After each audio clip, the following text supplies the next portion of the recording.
evening, folks, boys and girls, and welcome to another edition of the Trinity Tims. And as is our form of the last few weeks, we have another guest on tonight. We have Niall J, who is a blogger over on the Celtic Star. So, welcome aboard, Niall.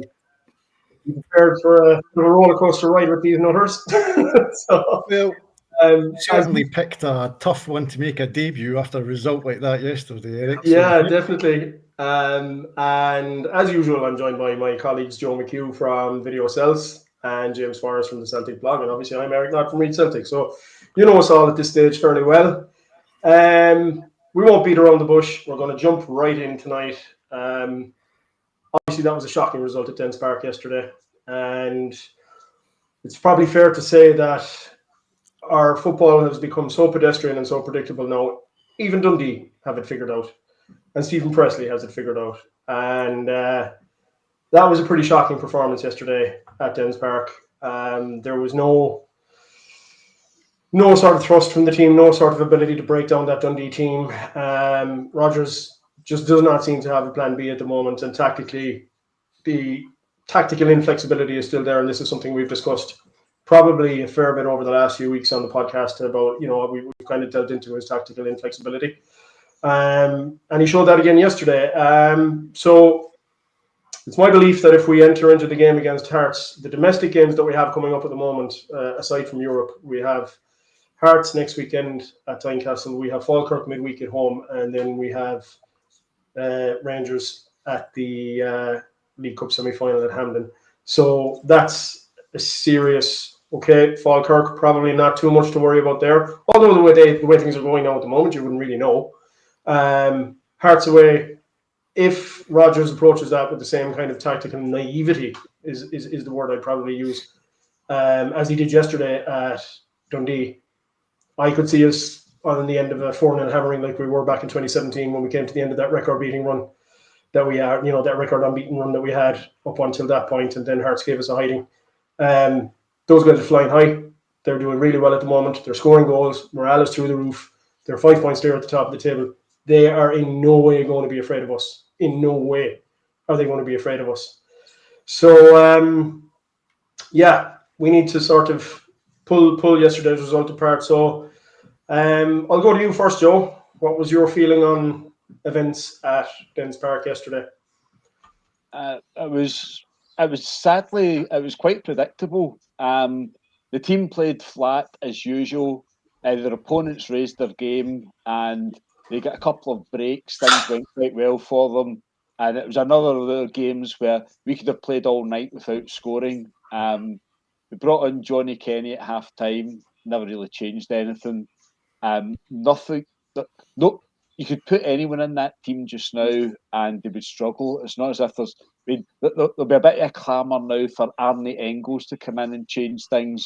And a couple of weeks ago it was Paulo Bernardo changed things, and there's a deep malaise. Rodgers has got a fair element of responsibility in it, but no one quite knows what's really going on. We know fairly certain that the chief executive loves selling players. He loves undermining the manager and strengthening the balance sheet. So that's quite an issue. We know that there's a network out there that will run down. They've already lost Adam Eder to this argument, but the Chris Boyd types and various others, certainly not just Chris Boyd, there's plenty of Celtic fans on board with this, keep throwing 26 million was wasted last summer. We've told them many, many times that Engels started 9 Champions League matches last season. Trusty started 9 Champions League matches last season. Adam Ida started 3 and scored 3 goals and did a hell of an assist in the most important goal of the season against Young Boys Bern. So that argument is done and dusted. Those guys were well worth bringing to Celtic. Their price tags are all down to the incompetence of our mute CEO. But the here and now, Rodgers has to find some way of getting more out of the players, and he must absolutely abandon the notion of playing a right winger. We are overloaded with left wingers that still to prove themselves. We've got right wingers that have proven themselves, and it's not fully fair on the guy, but every time Yang plays, folk are saying, surely that's the last. Surely that's the last. He wasn't in the matchday squad against Motherwell. He started yesterday and was taken off at half time. We've got to find a system that doesn't have a right winger. Perhaps Alistair Johnson might add some width from right back, but he's not going to be playing as right winger. So Rodgers got to just buckle down, a bit more practical, possibly playing two strikers. We've got enough midfielders that we could be playing with four in midfield, possibly even five. But you'll need to change things because when Stephen Presley can read you, that's time to take stock. So there's lots and lots to be worked on. I wouldn't really be on my backside about the Sturm Graz match in midweek. The whole focus has got to be Hearts and Tynecastle. And right now, there's not a there's barely a Celtic sport to come down a draw, offer Celtic a draw and a chance to regroup and try and build on that, and most folk will take it. And that's a concerning state of affairs. There's lots of factors involved in it, but on the training ground at Lennoxtown, Rodgers has to put a new system with a right winger. If we start 4-3-3 with Yang or Forrest is an impact sub, but I don't think he's ready to start a game of intensity at Tynecastle on Sunday. So plenty for the manager to think about. Absolutely. There's a lot of arguments going to and fro today, and a lot of debate going on today as to whether, who takes responsibility for yesterday's result. Does part of the responsibility fall on the board? Does part of the responsibility fall on Rodgers? And I suppose there's one way of looking at it, and that is that this time last year we had 70 extra goals, or we had players who were worth 70 extra goals in the front line. And that's, to remove that and not replace it, is a huge thing. But even if you looked at Brendan Rodgers' tactics last season, they weren't much different to the tactics that he's using now. It was just that the players that he was using up front had the skill set to unlock defenses. They were that much better than the front line that we have at the moment. The problem is the front line that we have at the moment cannot unlock defenses. We might have been slow in the build-up, we might have been pedestrian in the build-up last year, but there is no doubting that the tactics that Brendan Rodgers used that time was effective. They were effective because we scored record goals last season, a record number of goals. But it is obvious when you take 70 goals out of the team that that's going to have an impact. Now, that wasn't Brendan Rodgers. That wasn't his call. That was the board's call, and it was the board's call not to replace those players. So I'll go to you, James. Who is most responsibility for the position, or who holds most responsibility for the position that we find ourselves in right now? Would you put it lay it squarely at the doors of the door of the board, or would you now lay it squarely at Brendan Rodgers, because the belief is that he should be doing better, even with what he has, he should be doing better? Well, there's something that I heard once, and I can't remember where I heard it, but it's stuck in my brain, and it's never really left it. Somebody said that the hardest thing to do in professional sports is to be the losing manager at halftime in the Super Bowl, because you need to change the entire system and the entire strategy that got you there in the first place. And that's where we are right now. We're in that position. Rodgers has built his team to play a certain way. And if Rodgers is finding it difficult to change that, then I sort of understand why. The problem is that this team can no longer play that way because he's been hamstrung in having the kind of players who can play that way. And I've been writing about the manager as architect for at least 2 years. And that's why Ange was so successful, because when Ange came in and signed players, he signed players he knew fit exactly in a specific slots in his system. And he signed them for that exact purpose. Rodgers has done the same. And when Rodgers has been allowed to do that, Rodgers has been successful. This season, Rodgers was not allowed to do that. And he doesn't have the players who can play any system. So now Rodgers is trying to improvise in every single game. He's not doing it very well. And for that, he carries some of the flack. He's not changed. There's various elements to how a team plays. There's the tactics, there's the style, there's the intensity and all that stuff. And we're not playing with enough intensity, and we're not playing with enough speed. So I read a stat online today that said that we had over 87% of possession or something. We made 700 passes in the game, and 80-odd% of those passes went backwards. That is unacceptable. That's why we're in this position in terms of performances and results on the park. But you cannot ignore the fact that Rodgers' team has been asset stripped to all the players that made it work, and it's absolutely shocking. There's enough blame to go around here, but the fact is the guy's team's been asset stripped. And this time last year, just around this time last year, we were actually cruising in the Champions League and we were doing quite well. And everybody was confident that the team that we had was really good and it was scoring goals for fun. And now if we fast forward, who seems to want to dominate the conversation tonight. If the board had a brain, they'd hire a new manager before the January window, right? So take that to its natural conclusion. We know that the board doesn't have a strategic thought in their heads, right? So they sack Brendan Rodgers. Do you trust them to appoint the next manager? Because I don't. I don't trust them at all. Maybe you do. Maybe you want to think things through before making stupid comments like that. Sorry. Okay, that's fair enough. And look, I've kept you quiet there for long enough, Niall. We'll have to come across to Niall and get Niall's opinion on all of this. How do you feel? I mean, look, obviously, Niall, what's your take on yesterday's result, and also what's your take then on what whose responsibility it is? Is it a collective responsibility across the board, or is it the fact that, as James said, the team has been asset stripped, and it has had a serious effect? I think it's worth looking at the two things. I think it's worth looking at the game itself in isolation from yesterday and Rodgers' impact on that. But James is right. What you can't get away from is the root cause of all of this goes back to the boardroom. Now, yes, asset stripping is probably the best way to put it. You've lost players like Jota to injury, but there's others. Kyogo's not replaced. Kuhn's pace is not replaced. The number of assists and goals from that team.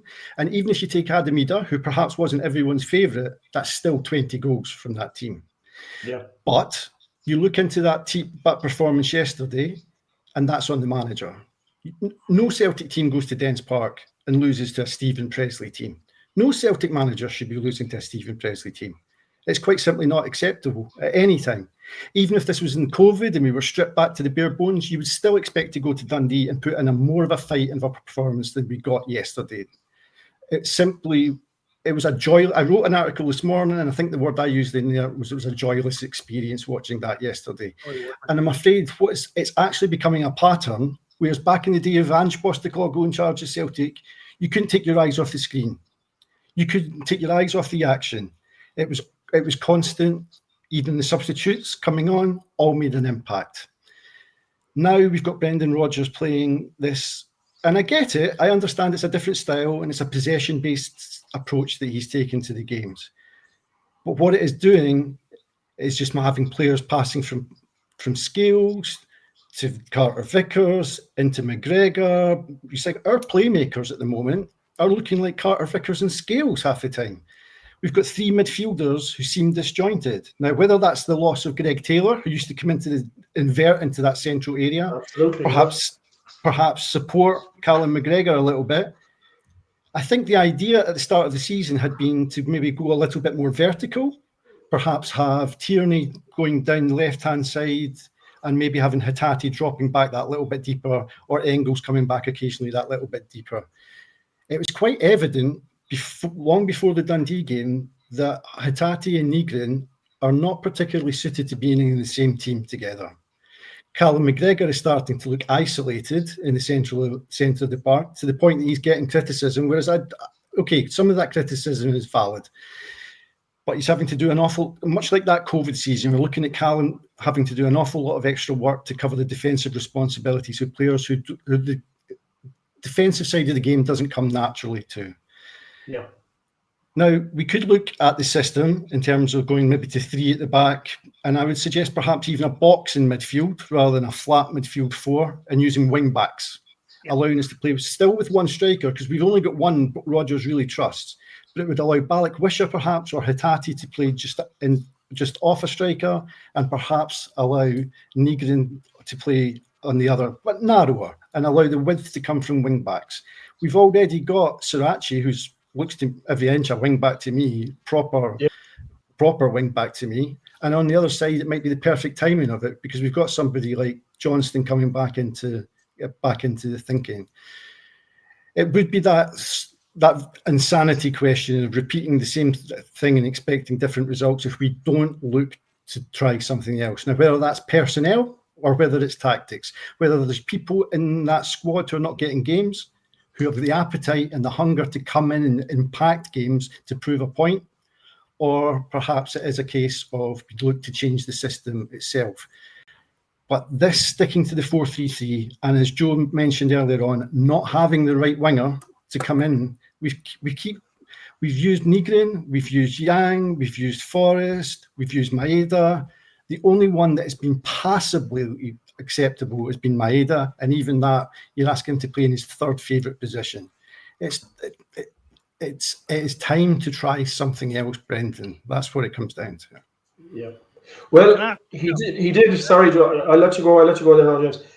He did allude to that yesterday, where he said we're going to have to look at it differently. We're going to have to look at 3-5-2, possibly 3-4-3, or varying or changing the formation. So yeah, James. I mean, if he goes to Tynecastle, and I'll move on to the next part of the agenda, and you can feed into that, James. If he goes to Tynecastle next week, setting up the same way as he did yesterday, it's going to be a recipe for disaster, isn't it? I think so, definitely. Yeah. I'm just looking at some of the comments, and I'm slightly baffled as to how anyone can believe some of the stuff that's getting posted on the other night. That maybe the answer lies with Yamada and Inamura and Osmond and all that. You know what? I'll accept that. I will accept that argument when these guys are scoring 4 or 5 times every week in the Lowland League. The Lowland League, where they're not exactly setting the world on fire. Steady, James. They're not able to play in the Lowland League. They're not playing anywhere. No, nowhere. Guys aren't playing anywhere. Not playing anywhere. Well, Simpson Fussy played against East Fife and lost 5 goals. Well, I think that even more unbelievable and baffling why we ever signed these guys in the first place. We don't have a coherent plan. You cannot look at the operation at Celtic Park and think that it's a coherent plan. There is no strategy at any level of our club, any level. We have players withering on the vine here. I mean, I think that's atrocious. That's absolutely atrocious to me. It just proves what we've been saying all along. This is a club that does not have a strategy, that does not have a clue. These guys, by the way, are not the answer to where we are right now. They're not. They simply are not. James, the honest truth of that is, though, we don't actually know, do we? You think Mad is going to come in and play every week? That's barking. That's mad. You'd be as well talking about bringing back Palmer, Home, and the Rocky. It's not going to happen for these guys. Correct. It's nuts. It's absolutely nuts. We've got no coherent policy at all. It's a valid point as well, though. We don't know what these guys are capable of because they've never been able to show us what they're capable of. Oh, the professional has watched them and doesn't think that they're good enough. Do you know what? As much as I might not be able to stand watching the guy's team right now, I'll take his word for it. It is tempting to take his word for it. I've read some absolute nonsense about Rodgers. I really have. Rodgers is deliberately hamstringing himself. I don't think so. This is Rodgers' own career. He's gambling with here. This is Rodgers' own reputation. He's not leaving good players at the team just because he doesn't personally like who signed them. It's nonsense. No one in football does that. No professional manager who values his own reputation leaves out good players just to prove a point. It is stupid beyond belief. It's also stupid to stick to a 4-3-3 formation despite the evidence showing that it's not working. So I wouldn't necessarily put it beyond Rodgers to be scoring some sort of political point with it. There was an example I was going to use about Martin O'Neill. When Martin O'Neill came in, there were 4 or 5 players in that squad who none of us saw any value in whatsoever. We wondered what the hell they were doing at Celtic. And he transformed 2 of them. And he really excellent footballers. Bobby Petta and Didier Gap playing them as wing-backs. Whoever thought of that? But O'Neill saw something and said, yeah, we can do that. And they were excellent. For one season, those guys looked like world beaters. They were tremendous. Yeah, Bobby Petta right in the 6-2. It was quite interesting to see one of his comments yesterday. It seemed a bit off the cuff, and he said he was considering looking at the profiles of the players he was using. So as much as we used that 3 at the back formation and that lopsided 3 in the back formation was just no right back yesterday for the second half, it was interesting to see that he did mention the profiles of the players. Now, earlier in the week, I don't know whether he was asked directly or whether he brought it up, but Cameron Carter-Vickers was talking about Simpson Pusey and saying that he had been impressed with him in training, and said that his ball progression, etc., was an interesting aspect. I don't know whether that is worth looking at, but if you are going to be playing a system where you're going to be having guys who are playing, having an awful lot of the ball at the back, Carter-Vickers and Scales are excellent defenders, without a doubt. But is their ball progression really their strength? And considering how much of the passing lanes they operate, maybe there is some scope to be using it. But no, I kind of agree with James. If Brendan Rodgers had seen these players in training and thought they were any good, we have been struggling, we've been treading water, the chances are he would have probably put them in by now. That's a fair point. Here's one other thing I want to say to some of the guys who are posting comments. Again, do yourselves a favour and fucking listen to what I say and read what I fucking write. I am not defending the manager. Somebody just posted a comment that he read the piece that I wrote about Rodgers where I was slagging his comments when he done his Honda analogy. Correct. I did criticise Rodgers. It's ridiculous what Rodgers did at the weekend. Rodgers has no defence for that performance, or for some of the other performances that we've been watching since February. No defence whatsoever. But if you guys are going to be constantly blaming Rodgers for this, then be fair at least, be objective at least, and look at the hand the guy's been dealt, and look at the people above him and the job they've done. We're trying to be critical, but fair at the same time. Rodgers does bear part of the responsibility for this. And if Rodgers gets his tits up, as he's doing right now, Rodgers is the one whose career will suffer for it. His reputation will be in shreds by the time he leaves here, if things continue in the path they're on. Rodgers knows what he's got to do. Absolutely. It's imperative that Rodgers that leaves here a winner. Imperative that Rodgers leaves here a winner. And he knows better than anybody. Nobody is defending Rodgers. James, all you guys, the problem now is domestically he's ending into a week that could be pivotal in his career. Yeah.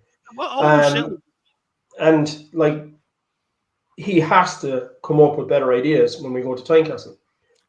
However, what we've got right now is Rodgers should have been looking at those alternative ideas weeks ago. Yeah, absolutely. We've now got to improvise in a matter of days before we go to Tynecastle. That's a major problem. Well, just to say, there's been two international windows in that period of time as well. So there has been an opportunity to try alternatives on the training field. Now, the first one, I think we only lost 5 players to international duty. Granted, in the second one, there was 11 away. But in the first one, there was an opportunity that you would think behind the scenes to have experimented somewhat in terms of how he wants to approach it, or at least formulated a backup plan. Because when we went to Braga and we went to the second half at Braga, we were losing that midfield battle. The only reason that was changed was because we were a man short in midfield. And it was as obvious to anyone who'd taken up football 2 days before. The only reason that switched a back 3 was because it took him 45 minutes to work out he was losing his midfield battle. And even then, it was still that lopsided system. We played with a left back, 2 centre halves, and asked Carter-Vickers to cover right centre back and almost cover right back on his own as well, because he wasn't getting an awful lot of support from ahead of him.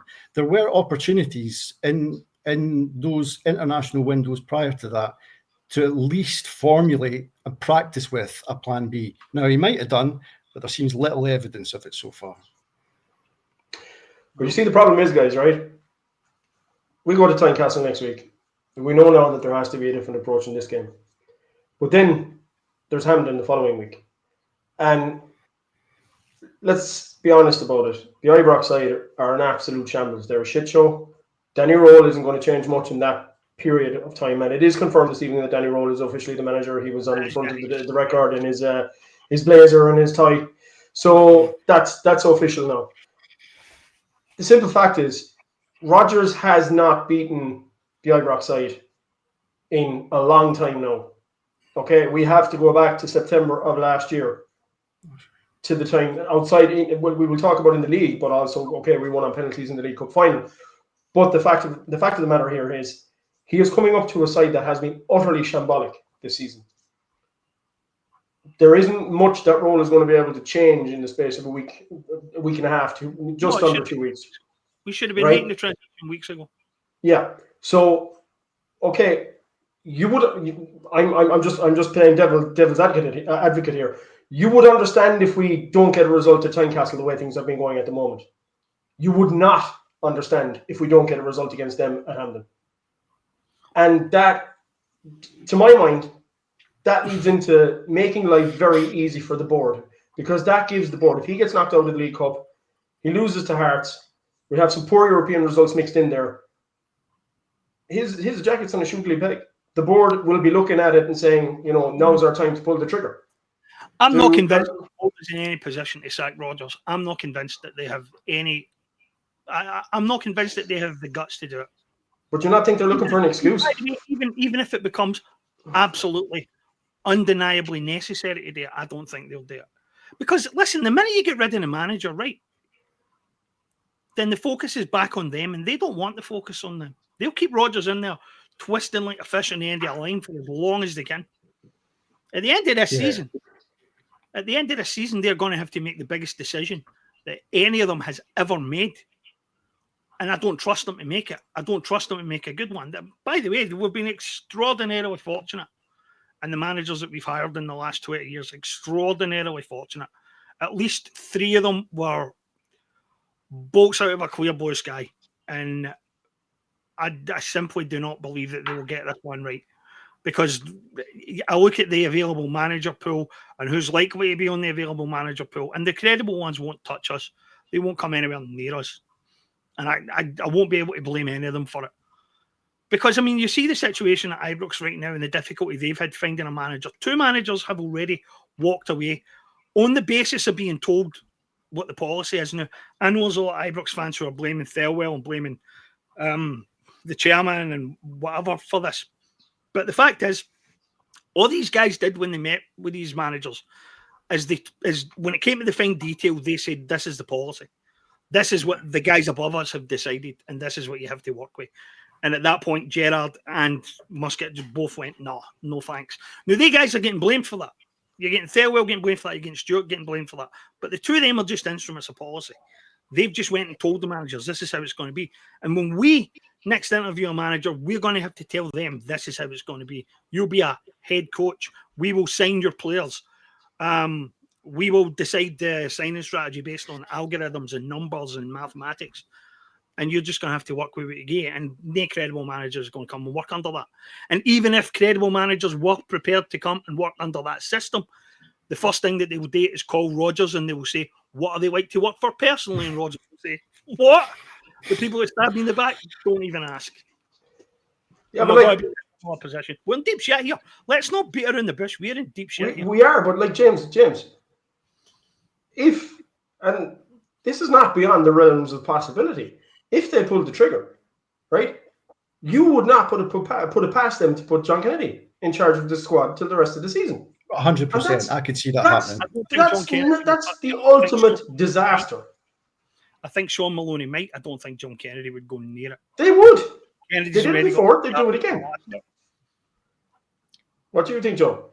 I don't think John Kennedy would touch it. He's been around. He's wise, and I think he was probably quite keen when Ange was interested in taking him to Spurs. The notion that he's just sitting there waiting for his turn, I suspect that's not true. But the bottom line is the next manager is going to be worse than Brendan Rodgers. So everyone that's slagging him off, everyone that's having a pop at him, telling him how hopeless he is, this, that, and the next thing, just wait to see who's coming next. Because the last 2 occasions, as James suggested, we have been incredibly lucky.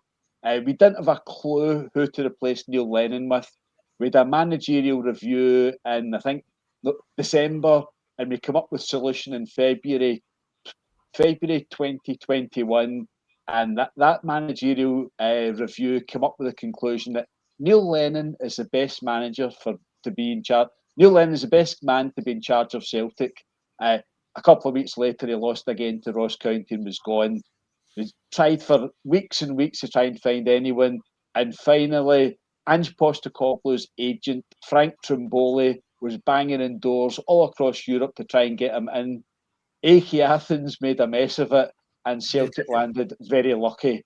Ange came in with Frank Trimboli working on recruitment, and he left with Mark Lowell working on recruitment. I wonder why. And then, fortunately, Leicester had sacked Brendan Rodgers a couple of months earlier. Brendan Rodgers, like it or not, he is a Celtic fan. He thought there was unfinished business. He came back for it, but that wasn't the best of choices because all the people had contrived against him in 2018, 2019, they're still there, and they've still got the same loyalty to the same man. So Rodgers came back thinking his ego would sort things out. He could rise above it. If he delivers success, everyone will be on board. But there's one very resentful character at Celtic. It was never going to happen. So good luck to the board. I mean, let's see, Nicholson and Mackay wouldn't know a football manager from a double-decker bus. It'll be down to Dermot Desmond.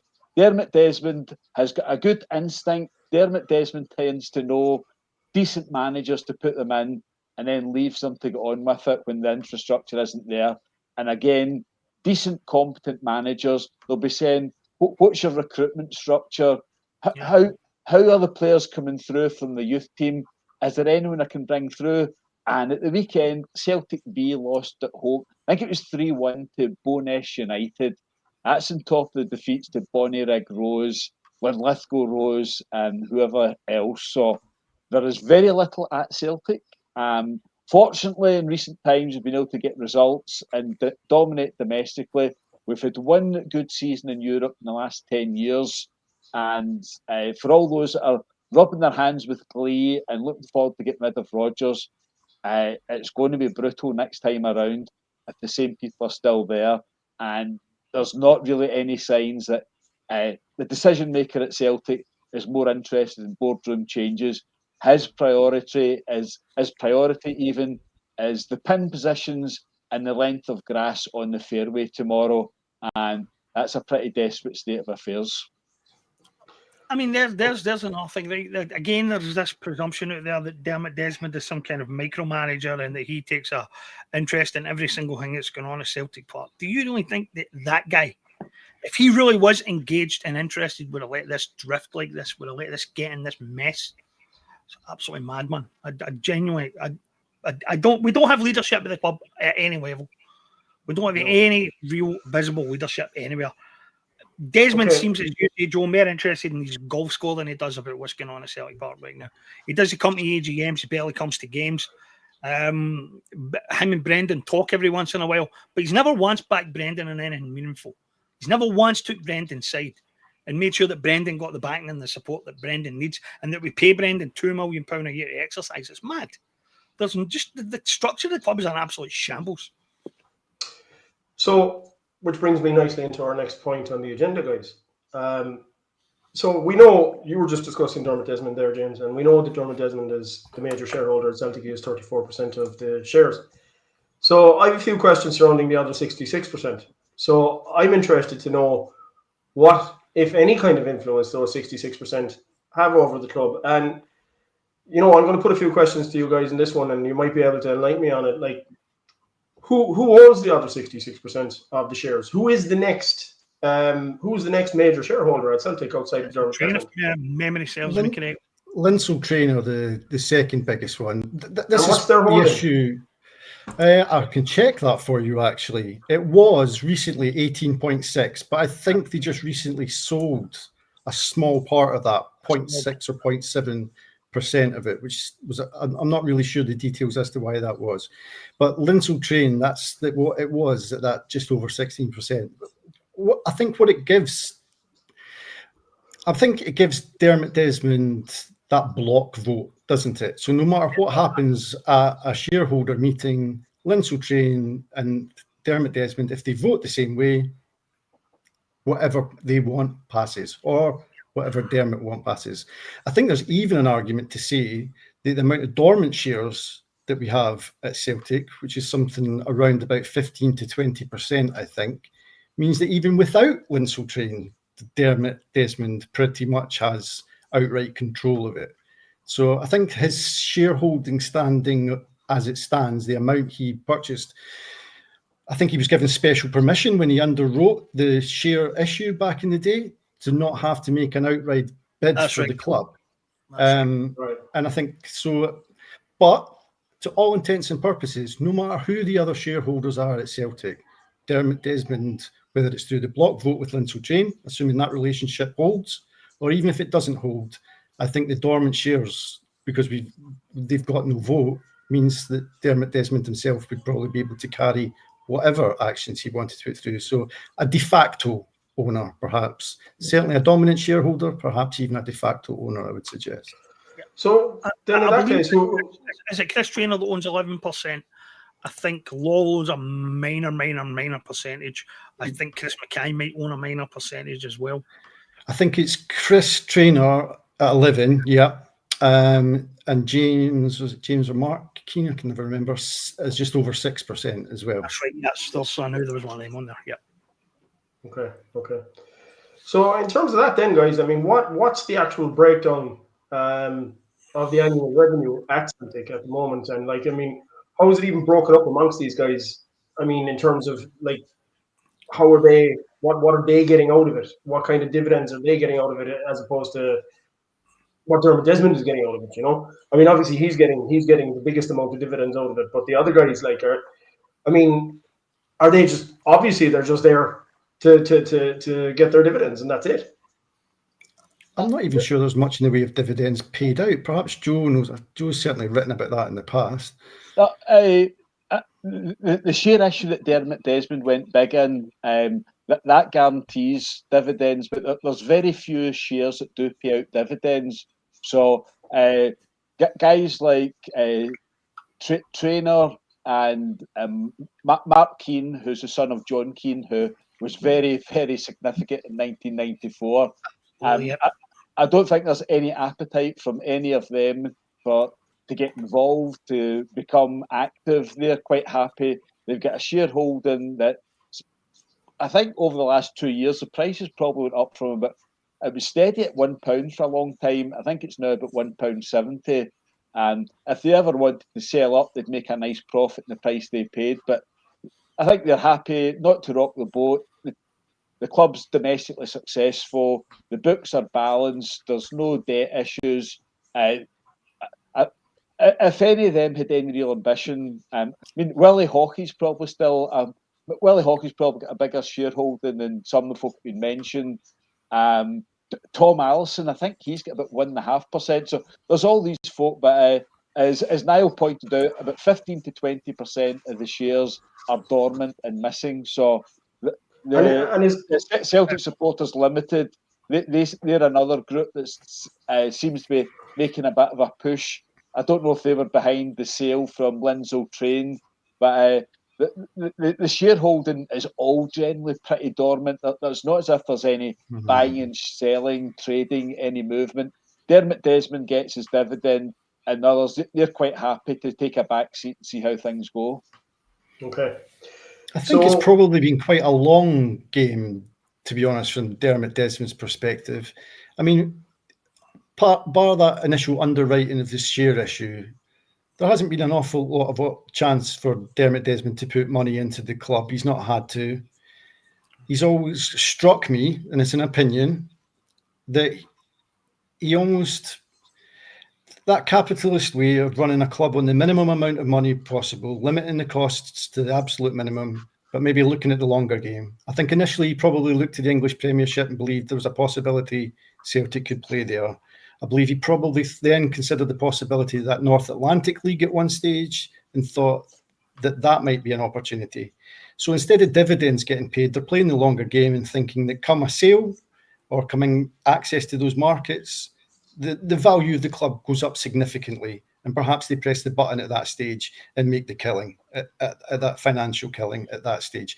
Perhaps that's always been the way they've worked it, and they never expected it to get to 20 odd years without something along those lines happening to allow them to cash in that way. But I certainly don't think there's any issue in terms of them taking money, particularly taking any money out of the club. I think what they want to do is run it with the least resistance possible with a view to making that financial killing further down the line. Okay. So just on that point now, we know that the Celtic Fans Collective has, not another penny is the new campaign, right? And that campaign is going to be obviously based on, a big part of that campaign is obviously going to be based around merchandise, okay, and targeting Adidas. Do you guys know what the current Adidas deal is? What are Adidas paying the club at the moment to wear to market their gear and wear their gear? Absolutely nobody knows. Celtic signed a 10-year deal with them in the summer, and there's various websites speculating at it, and no one's got a clue. There'll be a main upfront payment, and there'll be bonus payments based on volumes, and it'll be reviewed at different times. But anyone saying it's worth 5 million a year, 8 million, 10 million a year, they are just guessing. It'll be between Celtic and Adidas. It'll be kept confidential. It's a significant part of income. I think in the last full accounts with a breakdown, 2024, it might have been about 28 million that came in from merchandise overall. So it's a significant amount for Celtic. And again, Celtic will get money directly from Adidas, and Celtic will get money from everything that's sold in the Celtic stores, the same as Sports Direct and JD Sports and anyone else. But no one knows the value of the Adidas deal, and clearly there'll be a reasonable element of that that's dependent on sales and volume. So there's pretty strong rumours, quite a few folks saying that September sales were down 50%. I presume that will be on September last year. If that's the case, that's just supporters sickened by it. If the going's good, folk are likely to go out and buy things. If the going's not so good, they're less likely to go and buy things. There was interesting stuff with the SPZL launch at the weekend, which was flooded on eBay with the £230 jacket become the £300 jacket. So no one knows, but merchandise is a pretty significant income stream for the club. I think overall merchandise was probably more than the money that comes in from season ticket sales. So it's something that is important and something that the club needs to continue working on. Yeah, so, but obviously there's an Adidas representative that the club deals with, okay? So is he not now, if revenue was down 50% in September, it's most likely going to be down again substantially in October, because we're now entering into the campaign of Not Another Penny, which is targeting merchandise in general. It's part of it. It's a big part of it anyway.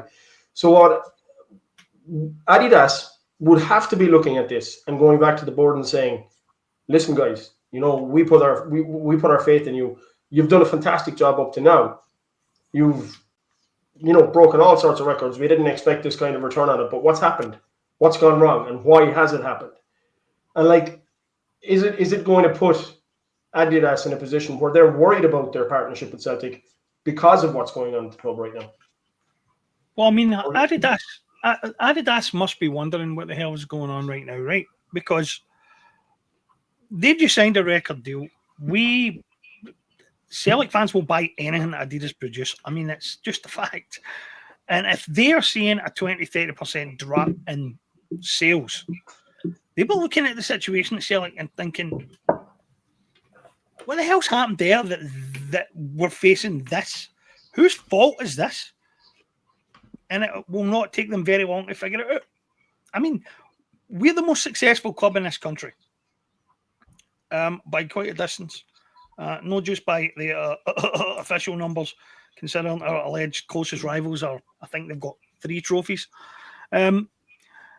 So we're the most successful club in this country. We've won the last 4 titles in a row. Last season we did well in the Champions League, well enough that a lot of thought we were building a stairway to the future instead of ending up in the basement again. And they know that just on a broad look, the club looks like it's doing well.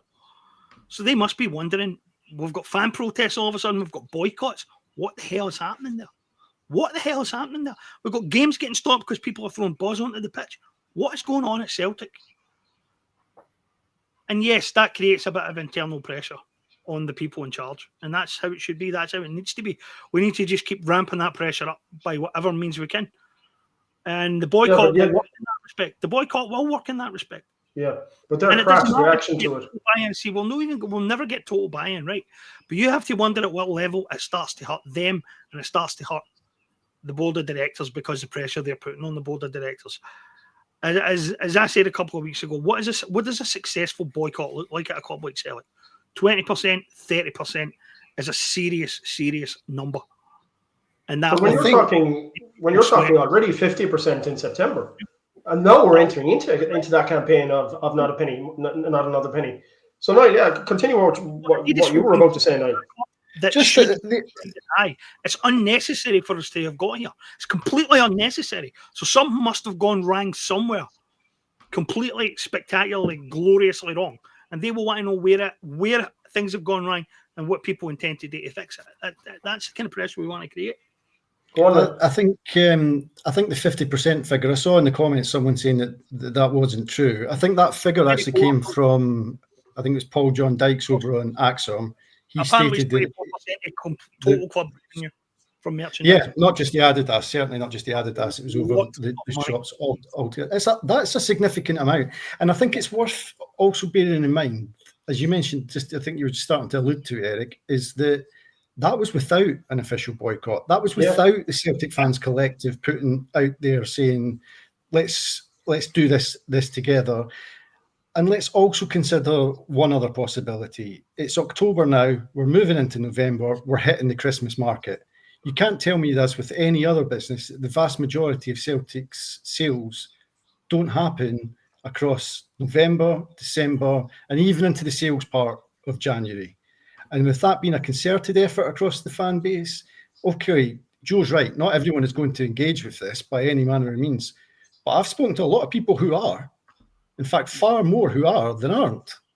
Now, there will be some parents who won't be able to handle the pressure of when their kids ask for 3 strips at Christmas and all the rest of it. But as a collective, one thing I've really admired about them is they've not asked everyone to do it. They've just asked everyone who wants to do it to do it. And that unity going forward will create a great deal of strength. But that 50% figure, even if that's based on the same time last year or whatever way those figures came out, and yes, it's not just Adidas, it's right across the board. That's significant considering it hadn't even been asked for. That was fans doing that off their own back without the Fans Collective being together at that point. And then you obviously have the crass reaction of the board last Friday. Was it that they put up the imagery of the people outside the Celtic Superstore at Celtic Park? And that was a petty, immature reaction to that whole situation. I mean, that's basically, them saying, nothing to see here, there's nothing wrong here. And clearly there is. And again, that reeks of incompetence, that they would react like that and they would portray something as, which could be serious to the revenue streams of Celtic, as something as serious as that. And they don't seem to want to take anything that the fans are doing seriously. So, Joe, what do you think? I mean, what's it going to take for them to take what's going on with the fan base seriously? Nothing. They're not going to change. It'll take Dermot Desmond saying, what's going on? No, he'll not say what's going on. It says, you're fired. I mean, if Nicholson and Mackay, as long as there's money coming in, they'll make sure that the expenditure going out is less than that, so it's a turning a profit. And in the January transfer window, you can bet your bottom dollar that Nicholson is determined to turn over another profit. It'll be sickened that he's lost about half of Maeda's value, or possibly more than half of it, but he'll certainly be selling them. And the uncertainty over Brendan Rodgers, that gives them the excuse in their eyes not to invest. But the team needs players. It's not Brendan Rodgers that needs players. The team needs players. But Michael Nicholson said nothing in 4 years. So he's just going to get his head down and go on with things. And whatever money's coming in, we'll spend a bit less going out, and that'll keep everyone happy. I mean, a CEO is meant to provide leadership and decision making. I mean, if there's been any decisions made by Michael Nicholson, let me know about it. So these guys are just going to keep on doing as they're doing until they're told otherwise. So it's up to billionaire. He might be a multi-billionaire or a double billionaire, but he's certainly a billionaire. If he starts to notice things and makes decisions, but until that happens, nothing happens. Yeah, that's fair enough assessment of it, Joe. So we move on. We'll have our weekly dose of having a look at what's going on across the city, and finally, they have a new manager in Danny Rowe. So I'm going to go to you on this one, Niall. Do you think Danny Rowe is going to be a Russell Martin Mark II? Because he doesn't strike me as being the kind of Ibrox-centric manager you'd expect that they would want anyway. He's very much a guy who likes to wear his tracksuits. So is he going to be is he going to be a guy who wears a tracksuit on the sideline and once again flies in the face of the brown brogues and the blazer and the tie? And his hairstyle isn't a whole pile different to Russell Martin's, which was a source of a lot of criticism during Russell Martin's brief tenure. So is this guy serious? Is this guy up to the job? I mean, I saw he has a 38% win ratio in his time in management as manager of Sheffield Wednesday. I mean, Sheffield Wednesday and the Ibrox club is some leap when you consider the pressure. He's going from a club that he had to try and sort of pull out of the mire when they were fighting relegation from the Championship to a club where from day one he's going to be expected to win. He's going to be expected to win yesterday, not tomorrow. Yeah. You know, and then he's obviously got this monumental League Cup semi-final, which we're sort of even, looking at with a bit of trepidation because of the way things are going at the moment. But still, is he you've got to look at the way things have gone there over the last few managers. Do we really think this is the guy who can turn it around there? I don't think so. Do you think so? The truth of the matter with Danny Rowe is we won't know until he starts. There's certainly an element of pressure working a job as big as Sheffield Wednesday with the fan base, but it's going to come nothing compared to the pressure that he's going to take on at Ibrox. The fan pressure will be immediate. Like you said, Eric, it will be immediate results expected. I think what he does have to his advantage is he's got a good grounding in the game and a good education in the game. He's learned under Hansi Flick. He was number 2 at Bayern Munich, wasn't he? Yeah, well, one of the assistants anyway. I'm not sure if it was number 2. You could be right on that, but he certainly would have had a good grounding under Flick. And what he has worked under Sheffield Wednesday is absolute chaos. So when it comes into working under further chaos, he's got some experience. We'll give him that. So he might be able to come in from that side. But you did make an interesting point earlier on. He's probably a rung down on the managerial ladder from Russell Martin, who was arguably a rung down from Baltimore, whatever his name was previous to that. This is a club who, a few months after reaching a Europa League final, sacked the manager and gave it to the previous manager's assistant. This has been a downward spiral for this club, and I think what's played out over the recent times since the sacking is they can't seem to attract a manager to the club. Now, as James mentioned earlier, there's a lot of stuff going around that as soon as it gets in front of Thelwell, that everything falls apart. I'm not buying that either. What's happening is at the point of communication of what is expected, under what budget, etc., that's falling apart. Gerrard didn't fly all the way from, where was he based? Bahrain? Fly all the way to London to have an interview. He was set on going for that job. Something happened with those conversations, with those plans, with those budgets, perhaps with the expectations, I don't know, that made him refuse that job. Now you've got down to Danny Rowe, who is probably another big job short, you would expect, to have been capable of coming into being a manager at a club like that. Sheffield Wednesday will have given him a good grounding. I have absolutely no doubt about that. I also believe that he will be a good coach. He doesn't seem to be the type, however, that the Rangers fans would welcome put their arm around, support, give time, give patience.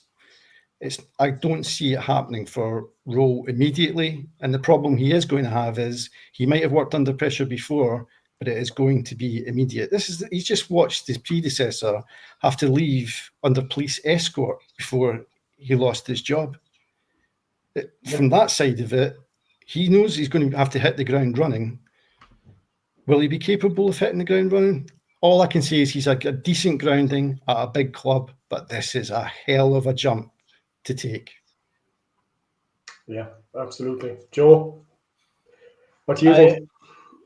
I don't go along with this, but massive pressure. I mean, captain disappointed has got by for 10 years. So if you get a contract, you're winning. So he seems to be quite a decent manager. I think he did quite well in the circumstances at Sheffield Wednesday.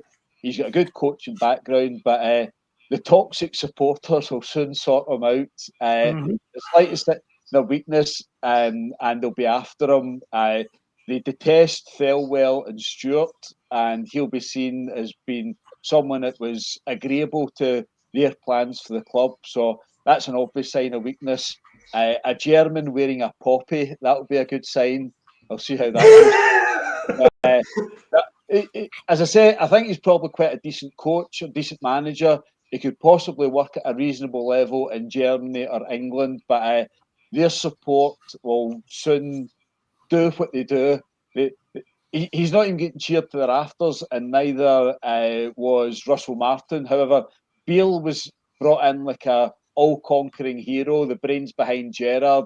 Clement was brought in, he was a hero because he wasn't Beale, etc., etc. So you get a very short attention span, you get a very short lifespan at Ibrox, and I would suggest it'll be gone next summer. It won't last a year. Clement, they seem determined to try and prove that we're out of this cycle of the autumn sacking season. But they're back on track again because Clement stayed on too long and Russell Martin got less time. So it doesn't take much. Hearts have shown it. It doesn't take much to be reasonably successful in Scotland. Get a bit of success, a bit of consistency. But the expectations of their supporters, once it starts going downhill, they'll be on top of him straight away. So it's a familiar story. We've all seen the graphic. The graphic will be in use again fairly soon. The new manager's a genius. Then I think 2 or 3 steps down the line, he'll be screaming for him to go. Yeah, but James, I go to you now. I'm going to put the question to you. If Danny Rowe wants to make his mark, he'll change the captaincy, won't he? Well, before I start, I was going to congratulate our Hearts fan friend about being on here tonight. Oh yeah, I'm giving him airtime. You know, he has something to shout about. So, but I noticed that the Ibrox fan who's usually on isn't he on the night, and I'm wondering if maybe we really do have a Hearts fan on here. Mind you, some of the people on here pretending to be Celtic fans, I'm wondering about them as well. The one thing I'll say to our Hearts fan is that I'm going to put up a piece about this tomorrow. I've got a theory about this whole thing. That once you've lost the first game, maybe the second game, that it will collapse like a house of cards. Because it's not really built on very much. If you think that Derek McInnes is the guy who's going to break the Glasgow dominance and win a league title in Scotland, that's never going to happen. He never looked remotely capable of it at Aberdeen. He does not look remotely capable of it now.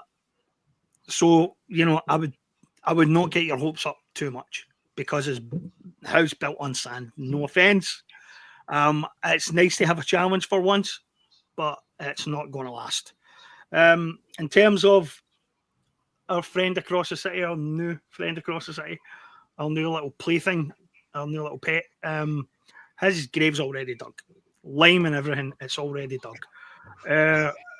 He doesn't stand a chance. He does not stand a chance. I've listened to a lot of people talk about his background in Germany, and he was assistant to this guy and he was assistant to that guy. Well, John Kennedy's been assistant to Brendan Rodgers and Ange Postecoglou, and I think he was working at Celtic under Martin O'Neill, but you would not give that guy the keys to run the dressing room in a million years. I don't think a single one of us was scared when Carlo Ancelotti's boy was going to get it. When he looked like he was going to get it on the back of his daddy's rip. I've been assistant to my daddy for all these years. Very unimpressive. Assistant managers do not make good managers in general. There are a few exceptions. I mean, look at how many of Alec Ferguson's assistant managers went on, tried their hand as the number one guy in the dugout. None of them could cut it. I mean, there isn't a single success story among them. So his assistant manager career doesn't really impress me that much. He's got a good grounding. You're right about that. Now he's got a good grounding in Germany. It's a much better education than he would have got had he been coming up in Scotland or even in England. But honestly, it's still not very much. By the way, I'm not underestimating Hearts at all. I am not underestimating Hearts. But I have not seen a club in Scotland outside of Glasgow that's had the staying power and the stamina to win 20, 30 games in a season for decades. Okay? And do I believe that a Derek McInnes-led Hearts is going to be the first one of them to do it? No chance in hell. None. Zero. The chances against it are outrageous. That's lottery winner odds. So I wouldn't get my hopes up if I was a Hearts fan. But I mean, Danny Rose, he's done already. I mean, you got half the media who hate the guy before he's even managed a single game. I'm sure Barry will jump on the bandwagon. 3/4 of the Ibrox fans had their wee heart set on Gerrard's return, and then they were all in on Muscat. And this just feels like a complete letdown for them. And there are some of them, and I share their suspicion, who harbour the view that this is the guy the board wanted to appoint in the first place. And that a lot of what we've seen with Gerrard and Muscat have just been them dragging it out for their own sakes to make it look like they at least tried. There is a suspicion that that's the case. I don't quite subscribe all the way to that, but I get where the idea comes from. Their suspicions are probably not groundless. This is the guy they wanted to appoint all along, because he's the guy who will work best under the system that they've laid out. And as Niall says, the pressure, he's never been in anything like this before. He's never been in anything like this. By the way, nobody has been in anything like this before. He's coming in on the back of a managerial disaster. He's coming in to take his place at a club where the new owners are already almost as hated, if not more hated, than the old owners were. And except that these guys will only pay through the nose to keep the lights on. And they'll try and run it as tight a ship as possible. So he's never experienced anything like this in his career. It's not just a case of you need to win. I mean, he said that the day. But winning there isn't enough any longer. You need to be able to beat Celtic consistently. You need to be able to win titles and trophies. You need to give the whole club back this swagger that it thinks it should have. And anything less than that, anything less than looking like you're going to turn them into a dominant force, you're just going to get absolutely pilloried from first day to last. The first slip up, the first bad result, even the first bad performance, they're going to be on this guy's back. He's never dealt with anything like this. It would, by the way, it has broken better managers than this guy. When Bronkhorst came in having won titles in Holland, Clermont came in having won titles in Belgium, their managerial CVs are vastly better than this guy's. And the job crushed them. Absolutely crushed them. This guy's getting no chance whatsoever. Yeah, but Germans have a tendency to be ruthless. And I could see this guy stripping the captaincy, you know. And I mean, that's, if he wants to make his mark starting there, he needs to strip the captaincy from Captain Disappointed. I'm not sure I agree about that, Eric. I think one of the big mistakes Russell Martin made was trying to do too much too soon at Ibrox. He tried to bring a lot of players in, put them straight in the team, instead of leaving a core to slowly strip back. If Rowe's got any common sense about him, he'll get some of those guys on side for the initial part of it and slowly build on that. And perhaps in the January window, maybe only look at 2, 3 players, depending on who goes out. But slowly. Yeah. And I genuinely think that Rowe might have the sense to actually do that. I think Russell Martin got a little bit carried away with his own ego by the time he'd arrived at Rangers. He had, in his mind, he'd done brilliantly at Southampton. He did well to get promoted at Southampton, but his win rate to his loss rate was almost equal, you know?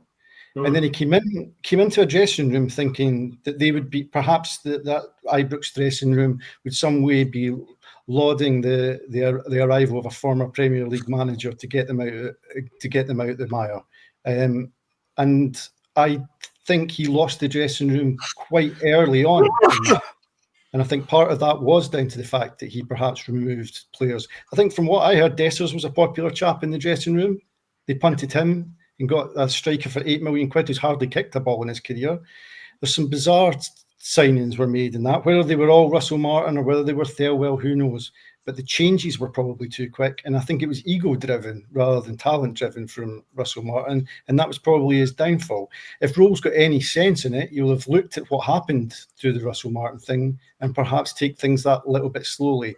And I think that involves getting a senior group of players together and trying to get them to have your back at least through to the January transfer window and see how he goes with that.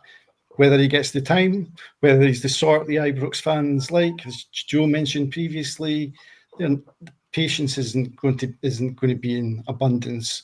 They've got a lot of ground to catch up on, and they have that. Yeah. They've always had that feeling where they not only deserve to be up there where Hearts and Celtic are at the moment. They'll be feeling that they are in a race against time to get up there as quickly as possible. They'll see us slipping at Dundee. They'll probably see what James said about Hearts and expecting that bubble to burst at some point. There'll still be people within that fan base that think Celtic are rocking. We're going after them this season. There mightn't be no evidence for that, but that's what they'll expect. And that might be the biggest pressure on him. And if that is the biggest pressure on him, trying to unify that dressing room ASAP is his only chance at getting up that table. I actually thought that the worst thing that happened to Philippe Clement, the absolute worst, and I wrote it at the time, was that he got his nose in front briefly in that first season. And I remember when there was all this talk that he had turned them around and all that, and that he might go on and win a treble. I was thinking that this is it for you. This is as good as it gets. Because if you had came in and almost got there and maybe closed the gap to within a few points, you would have been lauded as a hero for that. But now you're the guy who threw it away. Now you're the guy who got his nose in front and cracked under the pressure. And that starts next season where you've got to win right for the start or you're screwed. And it was the worst thing that happened to him, was getting his nose just ever so slightly in front and then no closing it. Because that's when the doubts started about him. And once they started, they never went away. And that's what this guy's up against now, straight away. Well, I mean, what does a success look like? Put it this way, if he finishes third to Hearts, he's done. It's game over. Yeah. And he won't be forgiven for that. If he loses the League Cup semi-final, he's got one foot in the grave already, as far as their fans are concerned. Because they're convinced that they're watching the worst Celtic team of a generation. And if he can't beat us, then that's it. All the doubts are going to be there right from the beginning. Absolutely. I would not want to be in his position right now, except that he's on a 2.5 year deal and he'll walk away with a few £1 million. I would take his job for it. Okay, guys, we've gone slightly over time, so we've got just two brief points left on the agenda. The first one, I'll go to all of you on this one. How do you, starting with Joe, feel we're going to fare against Hearts next Sunday? I could cop out and say I think it will be a draw, but as it stands, we're looking at a 2-0 defeat.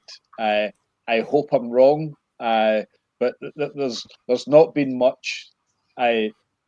Discount the Partick Thistle match. The league games have all been a struggle, and that's against struggling teams. So we're going to Hearts, and I'll stand by for a pleasant surprise. But if I was to put money on any outcome, any result, it certainly wouldn't be Celtic winning.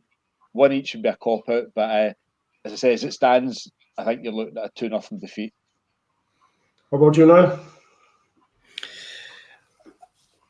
I think a lot of it depends on how the players react to what happened at Dens Park. I do think there's still an awful lot of belief, I would imagine, defensively in the squad. I think our shape out of possession when we're in that 4-4-2 is still solid. The midfield and the attack were the initial problems this season. First of all, the attack and then the midfield. And now the defence has been rocking with that Dens Park win. That worries me. I've got no doubt. I would have been going in far more confident had the defence still been solid. But I think there will be a reaction from them going into that game. These are players. There's a lot of players still at that club who've been over this course. They know what it takes. They can go to places like Ibrox, Pittodrie and Tynecastle and they can get results. I have absolutely no doubt about that. But is there still the appetite there? Is that hunger still there? Do they still want it? Have they had it for too long? Have too many gone over the top? Should they have been moved on? We don't know. That's the truth of the matter. One thing's certain, you're going to one of the toughest grounds in Scotland, playing a team with incredible momentum at the moment. And it'd be interesting to see what the bookies price this up at, because I can't imagine there would be much between the teams where normally, I think, even at Tynecastle, we would have been strong favourites. If the truth be told, at the moment, I'd probably be, if I was offered a draw, I would probably take it. Okay. So you're going for a draw. You're going to, that's. Yeah. Would that be your prediction now? 1-1, 0-0? Yeah. No, I think we can get at least a draw at Tynecastle. I really do. I think a lot of it depends on the reaction to Dens Park, but that has to be an idea. That has to be rock bottom for us, Dens Park. There has to be a reaction. Something has to happen. And I would hope in the space of time that we have that we get a reaction and we go there and act like a Celtic team. Fair enough. All good points. James, what way are you saying it? Celtic will beat Hearts on Sunday. And the reason I think so is that I would say with complete confidence, right, that if we were going to Rugby Park to play Kilmarnock under Derek McInnes, I would be very concerned, because all he would have done was put 11 men behind the ball and try and hit us on the counter, and almost certainly they would have got something with the state we're in right now. But these guys think that they're world beaters. These guys think that they've got one hand on the trophy and that all they have to do is turn up and clean our clock. And I think that is going to be the problem for them. They're not going to play McInnes' usual 11 men behind the ball game. They're going to be open. They're going to commit us. They're going to have a go. They're going to try and win the game. And they're going to create all the space that Dundee denied us and that Hibs denied us and that Motherwell were trying to deny us. And that's why we'll win. Okay, and you know something, James, I echo those sentiments as well, because I wrote it in my article today. I think it's make or break for the boss as well. It's make or break for Brendan Rodgers too. He has to get a reaction out of the players after the result at Dundee, and I think going back to what Niall said, you know, that has to be rock bottom. So if he can get his players up for it, if he tweaks his tactics slightly, I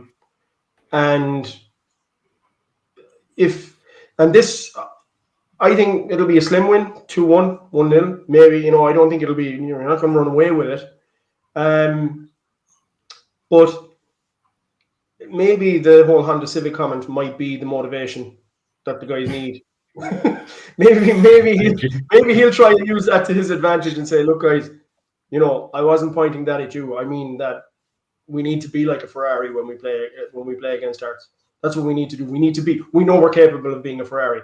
So let's go out there and be a Ferrari. Maybe. He's going to have to put some amount of spin on that, Eric, after what he said in the press to turn that around. Yeah, I know. If I was a player in that dressing room, I'd be like, he's just called us a Honda Civic. Let's see how he comes out of this. Yeah. Yeah, but would you not at the same time say, I'd bloody well prove him wrong? I'd like to think some of them would. Yeah. That's interesting, because it's unusual language for Rodgers, isn't it? Rodgers, I've never heard Rodgers undermine his players like that. Maybe he's trying to jolt them into a reaction. Maybe he's trying to say to them, listen. Yeah, but I think also, I think he was trying to crack a joke, which it's unlike Brendan Rodgers to do something like that, but I think he was trying to do something humorous, which backfired slightly on him. You know what I mean? I think he entered into that whole comment with the idea that it was a funny analogy that he was trying to make, and it backfired on him, and it was picked up. The timing of it was poor, and that's ultimately if he said something like that jokingly in less serious circumstances, the reaction mightn't have been as bad. But I think the circumstances at the moment are so serious. For most Celtic fans, it's not time to be cracking jokes like that, and that's why we've got the reaction we've got out of it. You know. What do you think, Joe? I mean, would that be your opinion on it? We don't quite know the context. I could see him trying to crack a joke, but it wasn't the time to be cracking jokes. Yeah. And It's definitely targeted at the board as well.